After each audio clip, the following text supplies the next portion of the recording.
years ago, a good friend of mine, Jerry Taggart, and myself, we were invited over to Yellowstone to do some workshops.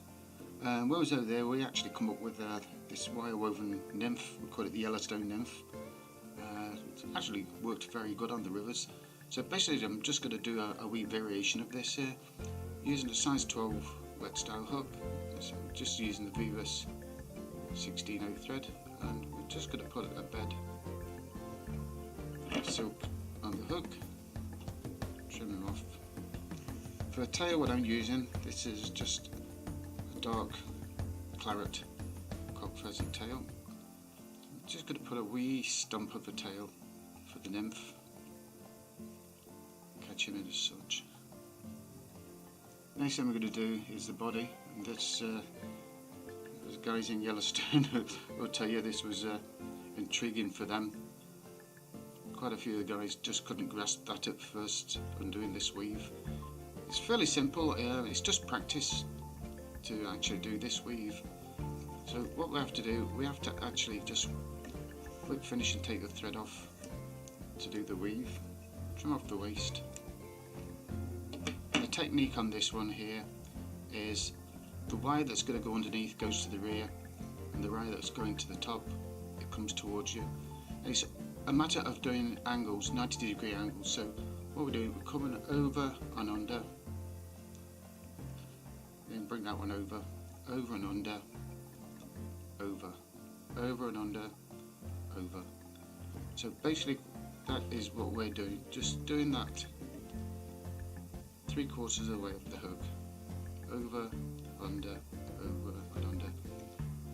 If you use these big straw things called scubas, you can practice with them there, and then when you start to get used to it, just progress onto this. You can use different colours. This is the just like a Mayfly Nymph pattern that we're doing. So once we've got them in there, we can take that off, and then what we have to do is just catch the thread back on, and you just come up the wire a wee bit, trim that off like such. Next thing we're going to be putting in is the wing casing.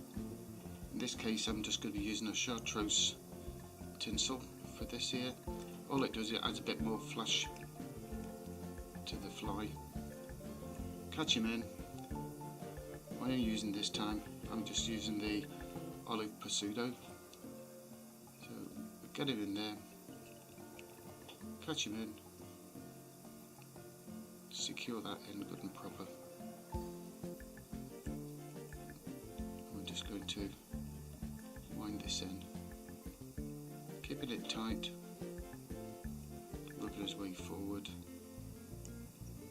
You see, it's creating that wee thorax and the wee hackle effect for the legs. So once we've got him into there, just catch him in, secure that, trim off the waist. Once he's in there, just going to bring that tinsel over, catch it in, secure that in, trim off the waist. Any wee bits sticking, we can just trim them back. Once he's done there, we're just going to build the head up and wait finish. There's no reason why this shouldn't work over in England and all over the place for wee nymphs in the rivers there. I say a black and silver for the Batis nymph works good. This one here, we had loads of fish on the fire hole, the Gallatin. Is really good fun using this. And what we're going to do there with the varnish, put him on the top, that'll sink right into the Pseudo, just to help secure it more, and a couple of coats on the head, and there we go. And that's my woven Mayfly nymph using the Pseudo hackle. So as we say here in Ireland, happy wrappings.